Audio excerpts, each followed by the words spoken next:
everybody. Thanks for joining me for another one-man review. Today I'm going to be taking a look mostly at this book here, but I wanted to show these as well because they're kind of tangentially related. Well, actually just earlier instances, I think, of the same project. But I ordered a few things from Colorama, which is a Rhizo printing company in Berlin, I believe. And I've been seeing some cool stuff from them on Instagram and these like kind of couture made books and things, which is something I'm really getting interested in. Something I've kind of me and Tori have been talking about it, like trying to figure out how to get a Rhizo machine and maybe opening our own little Rhizo shop, because we both really like books and like the idea of making these kind of custom made things like this. So I've been really looking more at companies that do that and look at the kinds of things they're doing, and I don't know, just getting ideas about what the print possibilities are. So I was pretty excited for this.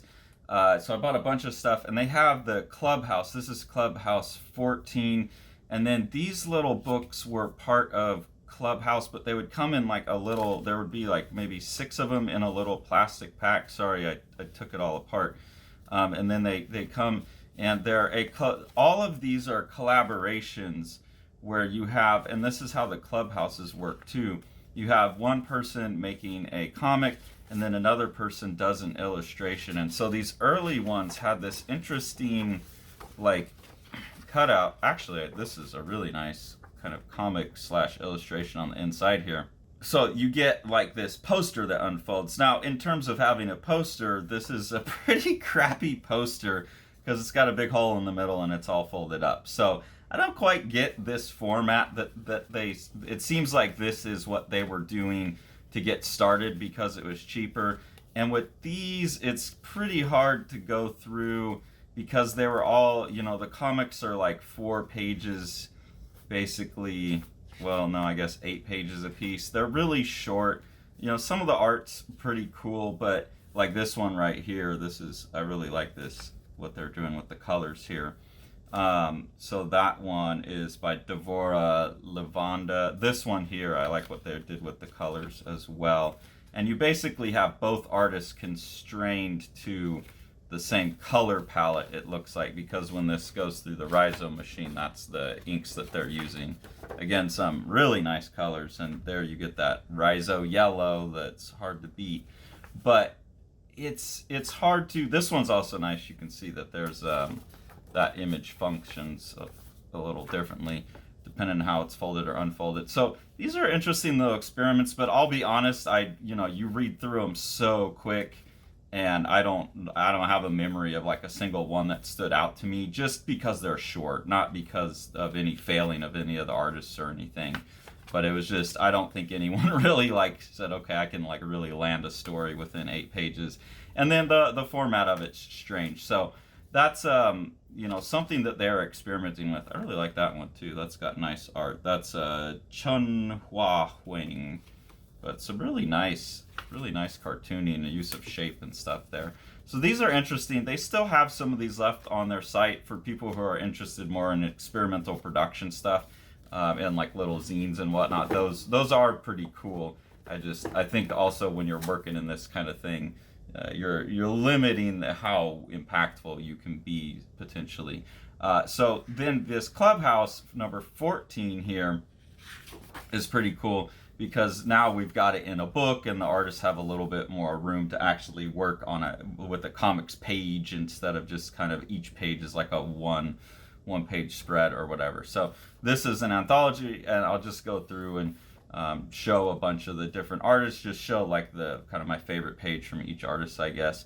Again, the stories were pretty short, so I don't think there's any story in here where I need to like explain what the story was because I thought it was so cool, or anything like that, but just seeing who the artists are. So here's Adriana Marineo.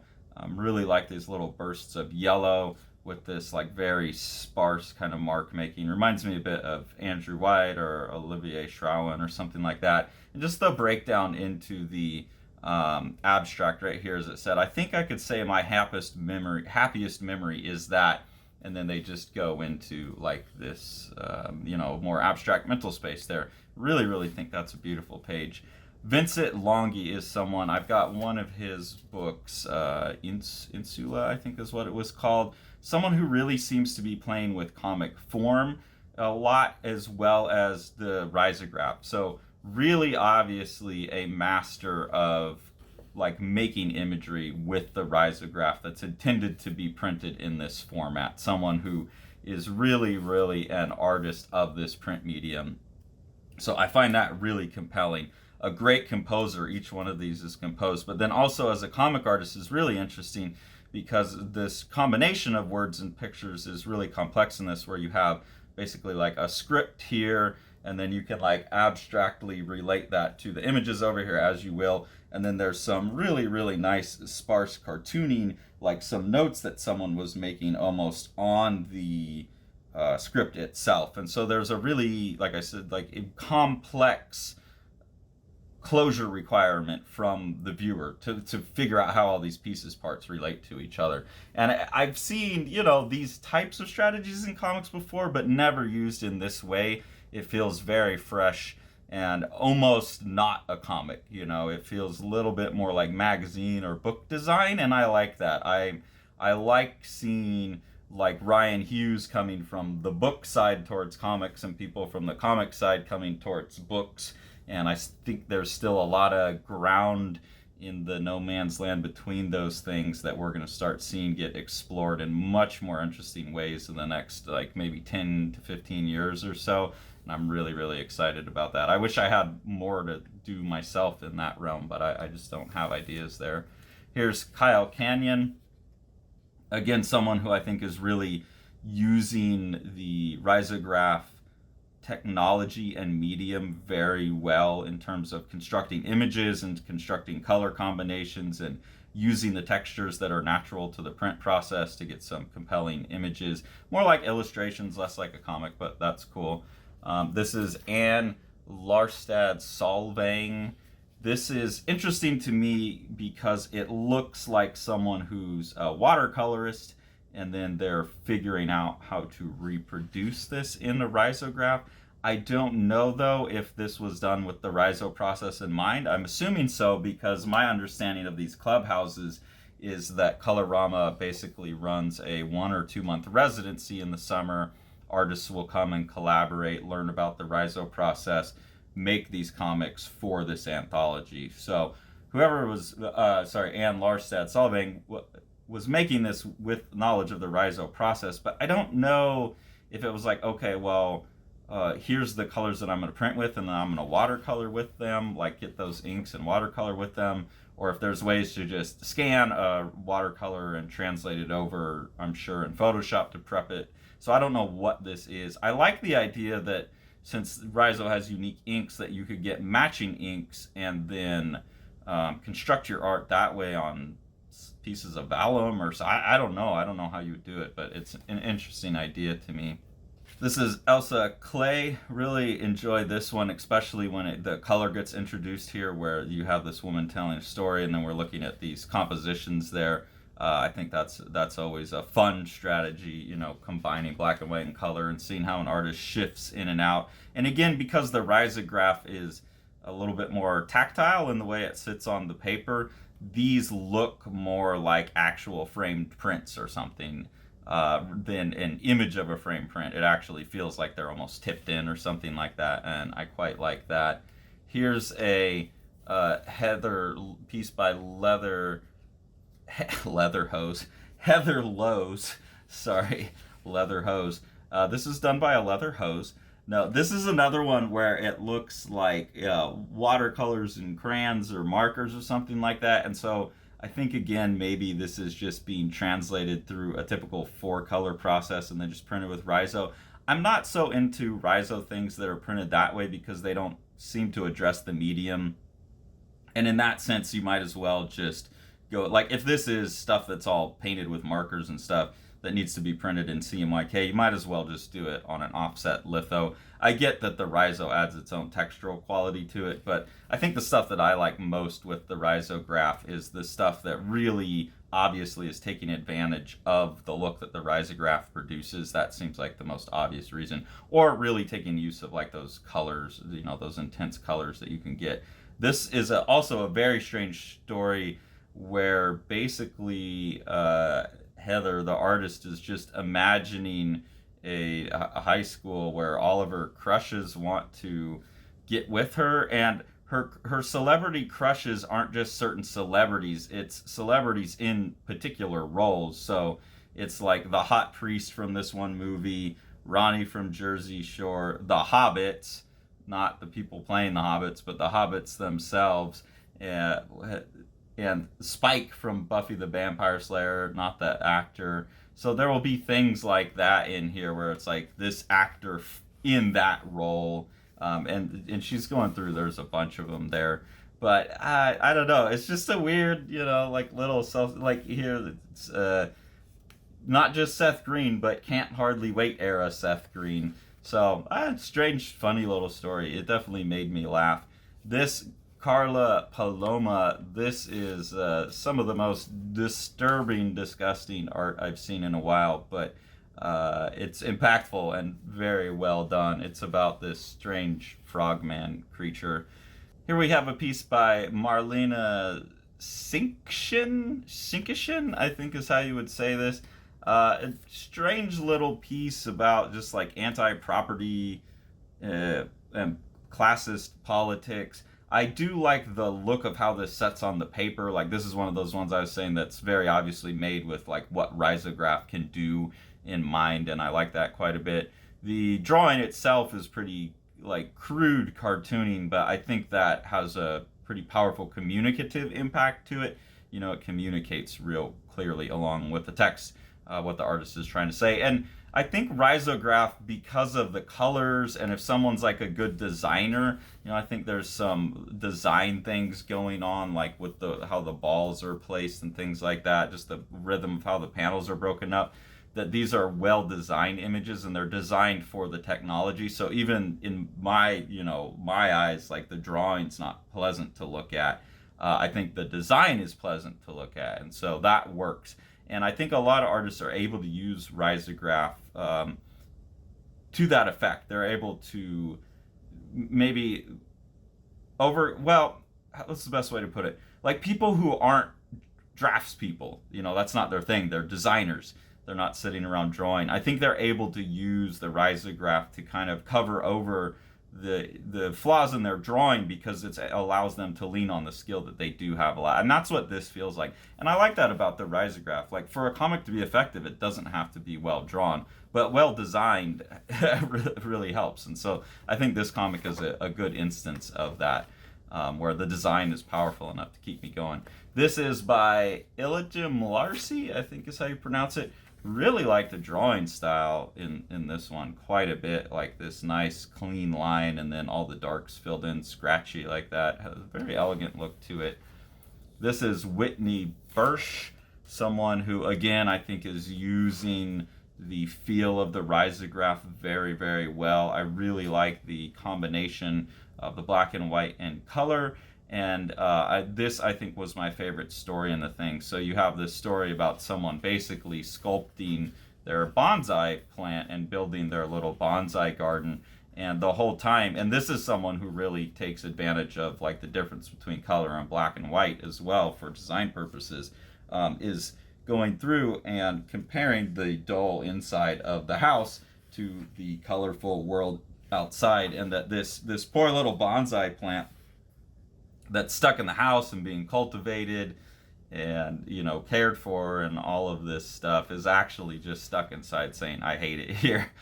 So I really, really like this story. Whitney Bursch is someone that I'm definitely hoping to see a lot more comics production from, because this is someone that I think understands the constraints of whatever medium they're using and is going to find a way to say something where the material matters. And I just, that's a hell of an image right there, and a cool little story as well.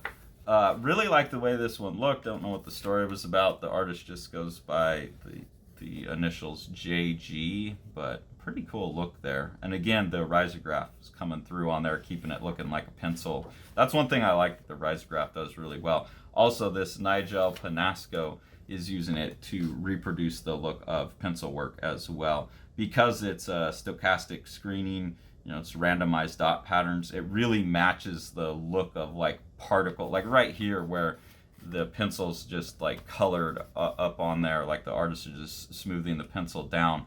That really, to my eye, looks like pencil on paper. A lot of times when I see prints of pencil, it doesn't look like pencil setting on top of paper. And I know most people probably don't even see those things, but as someone who spends so much time with my face shoved in art, I really know what the difference between those things look like. And this feels like pencil grabbing on top of the tooth of the paper. So I really like that. This is also an interesting piece here where it's using comics kind of like a family photo album, and thinking about comics in that way, that people tell their stories through photo albums.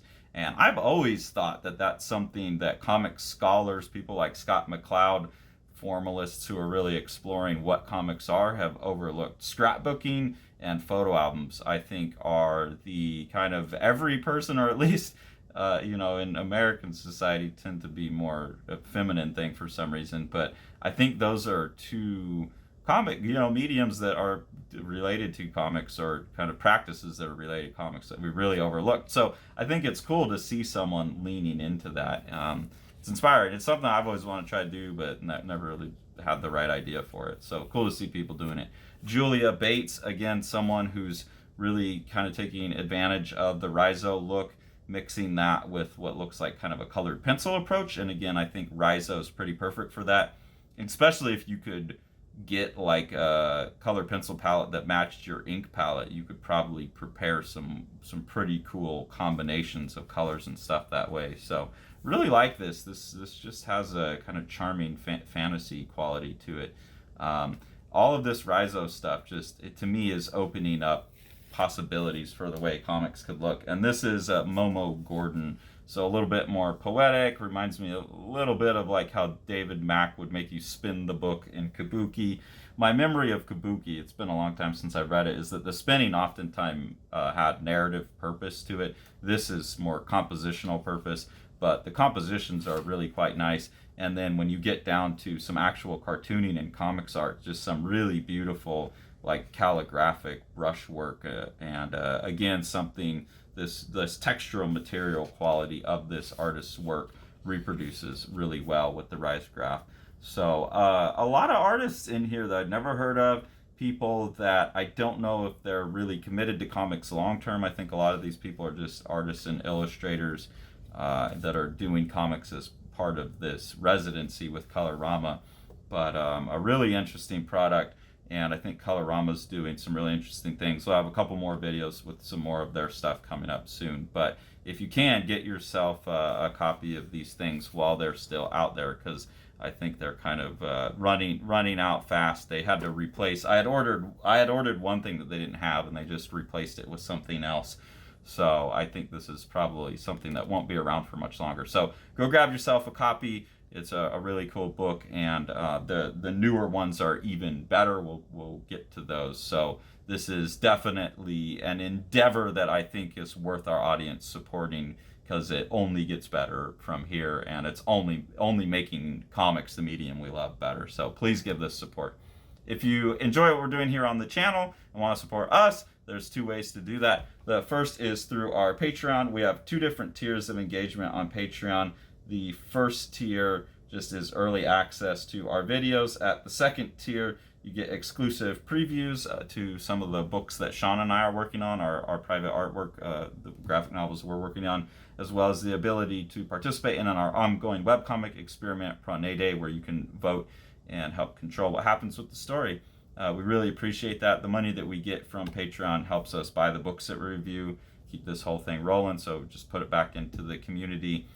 So if you want to support Living the Line itself, the best thing to do is support what Sean's doing with Living the Line Publishing. So we'll go ahead and take a look at one of Sean's products now. House on Fire by Matt Battaglia is a just gorgeous book where Matt's kind of making an emotional response to the years of COVID and wrapping that into a sci-fi dystopian future that really the sci-fi dystopian's backgrounded, and you're focused on the emotional journey of two characters in a really beautiful way. And then that's enhanced by Matt's like really awesome, loose, kind of Paul Popish dry brush work. And then Sean and Matt have worked to get this second kind of orange spot color in there that's going to look really, really beautiful, and has allowed Matt to use his dry brush technique to add tone to the thing too. So with Sean's production technique, this is going to be a gorgeous book with a lot of heart. Thanks for following along.